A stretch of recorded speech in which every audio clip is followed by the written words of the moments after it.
Wait, Eunoia, let me explain.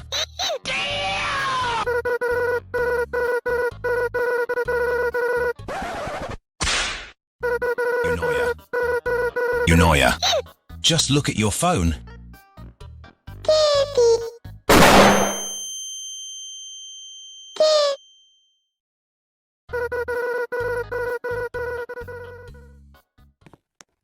Well, that turned out better than expected, but the question remains. Who's the rat that told Eunoia about the channel?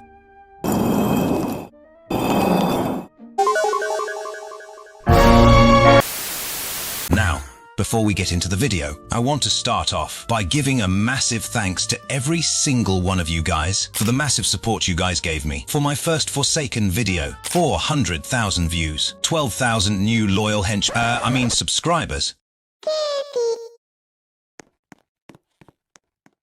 and 21,000 likes. We even reached number 30 on YouTube's hype charts. This has genuinely been a dream come true, and I can't thank you guys enough for everything. However, with that video came some heavy criticism, specifically from another creator by the name of TQOI. I have already responded to his criticisms regarding my video, but once again, I want to apologize for trivializing spawnism as a real issue. I had no clue about the real effect it had on Forsaken's younger audience, and for that, I take full accountability. I'll aim to do better research for my videos moving forward, especially for such controversial topics. As for whether or not the video was staged, I will still be retaining my innocence on that front, but I wouldn't blame you for believing the video was in fact staged. In the end, it's up to you to decide what's real and what isn't. What I can say for sure though, is that today's video is very, very real and very, very interesting. In the end, I aim to both grow as a person and as a creator, so without further deliberation, let's get straight into this absolute banger of a video.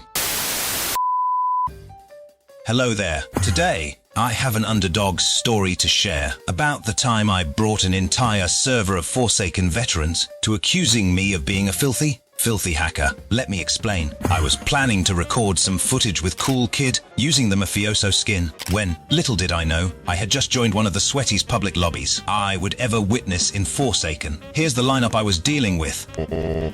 Huh? I see. Excellent timing. But next time you pop out of nowhere, you're biting the curb. Well, what are we waiting for? Let's see what we're dealing with today.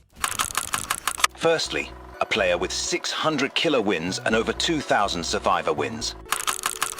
Secondly, a player with 6 days of playtime. A player with 3 days of playtime. A player with 18 days of playtime. A player with 2 days of playtime. And a player with 8 days of playtime who would leave too soon. This is the team that just completely slimed me out. That is to say, I got my ass beat by excellent survivor teamwork right off the bat, as you'll see very shortly. I see one of them. Here's a gift. There's a trap there. Good chance everyone's up top. Fresh meat.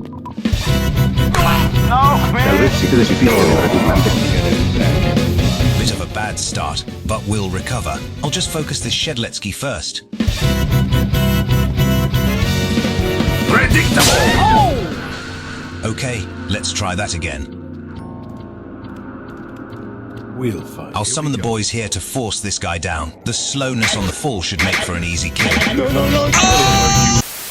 Now, for some context, I consider myself a casual player, so I do not believe myself to be very good at the game. However, leading up to this round as killer, I was riding off a 30+ killer win streak, so I definitely was overconfident with my plays going into this match. But, and I mean this in every way possible, nothing would prepare me for how badly I was about to lose. Stay still.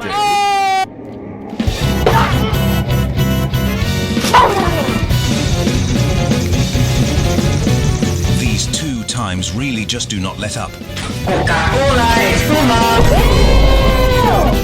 I think I hate going up against 2 times now.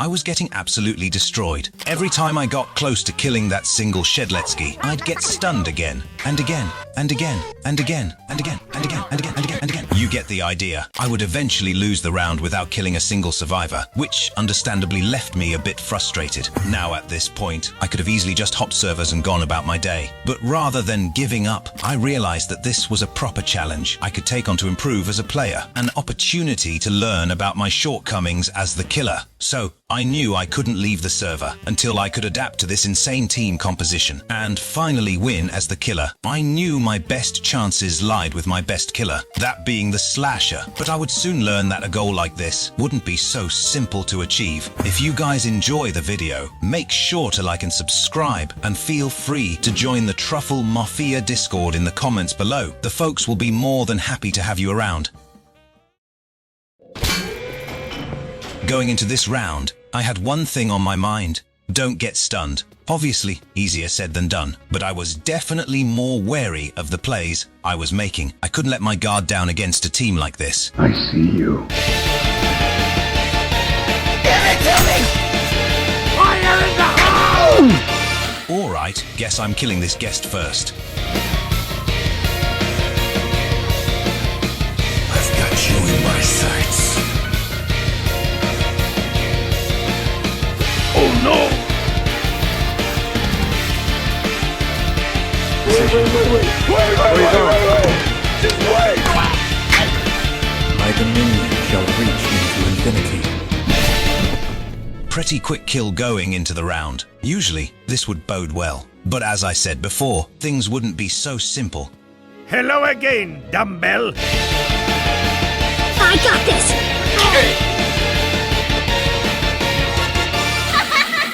When chasing a survivor in a loop, don't run diagonally. It'll slow you down, something I forgot at the time, a critical mistake that would prove fatal later on.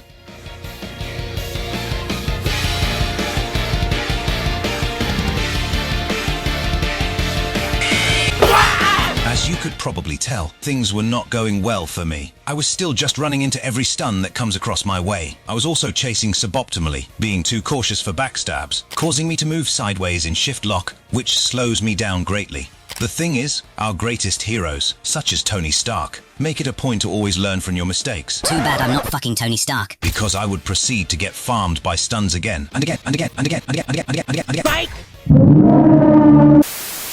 I ended up losing again. I managed to kill 2 survivors out of the 5 that remained. But overall, I kept making the same mistakes I was making before. I kept eating stuns. I kept messing up my punishes when predicting stuns. I relied on sideways movement way too much. And even when I do punish a missed stun, I was way too slow to act. I thought I could fare well against them as survivor. But it seems like they were survivor specialists, as they had their killer chances disabled, which explains their low killer win counts earlier in this video. Regardless, I knew where I went wrong, and I also had a general idea of the playstyles I would be dealing with. So with this next round, I made sure to make every move count, which leads us into the round that made this video happen. What happens next is absolutely shocking, so stay tuned for the rest of the video. Let's get straight into it. To start off, this map is extremely good for the slasher. This is due to it having a very limited amount of good loops. So, as long as I have good stamina management and pathing, I should win. So let the rampage begin. Incoming! Oh no! I got this! Oh shit! I'm going to make what Diva did to you look like it ain't shit. What the fuck? I want you to pay attention to how I handle the subspace camera. It'll be important later.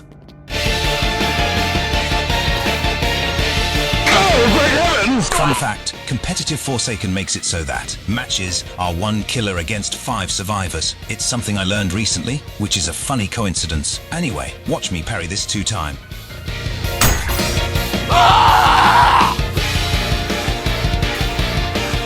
Peekaboo! Like I said, I'll make every move count.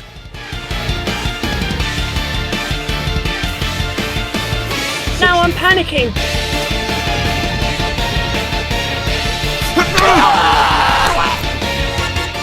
Time to get back at this Shedletsky for that first match.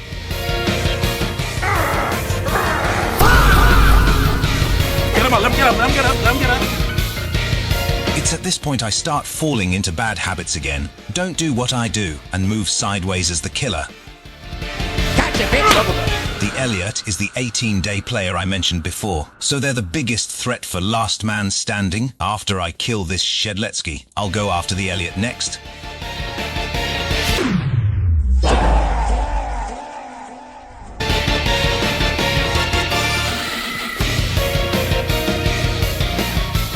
And I missed.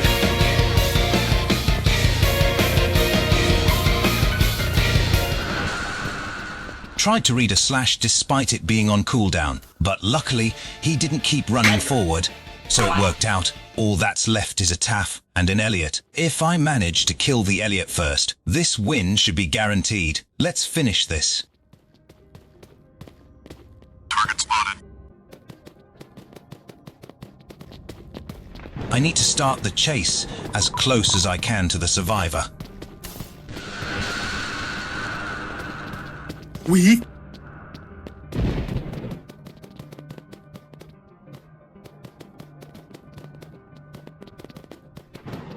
Fast as fuck, boy.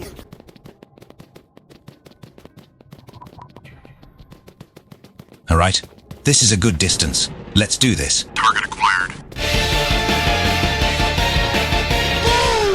Anticlimactic start, but I can counteract the subspace effect easily.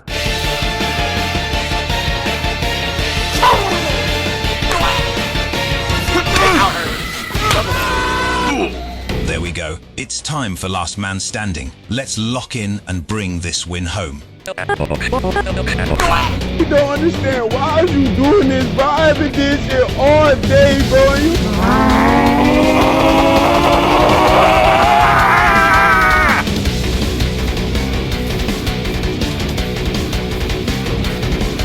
Motherfucker, run! Raider! I think he's Raider! He's right behind me, Raider! Raider, please stop! Raider, you're running a little too fast! Oh my god, Raider!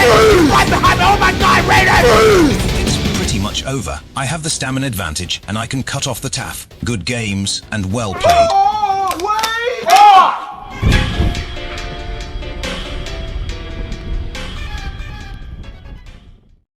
Folks, when I tell you this is some of the best I've ever played up until that point, I'm telling you the truth. This was the perfect killer match, and with that performance, it made me curious how the survivors would have reacted. Surely they would react with decent sportsmanship and not with outlandish accusations. No, don't pull! No! Ah! As you already saw, pretty much the entire server started accusing me of hacking and generally just didn't take the loss very well. The question is, why are they making these accusations in the first place? Let's take a look and see.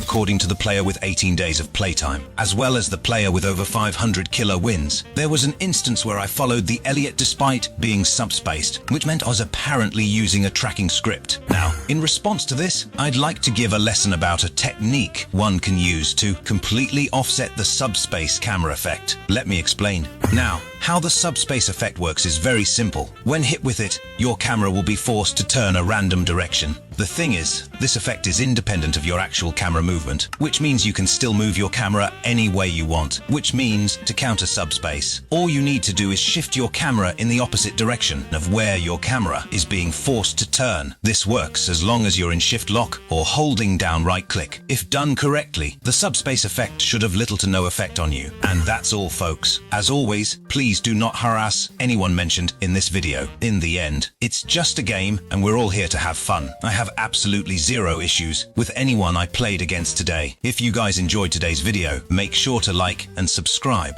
I'll catch you folks in the next one.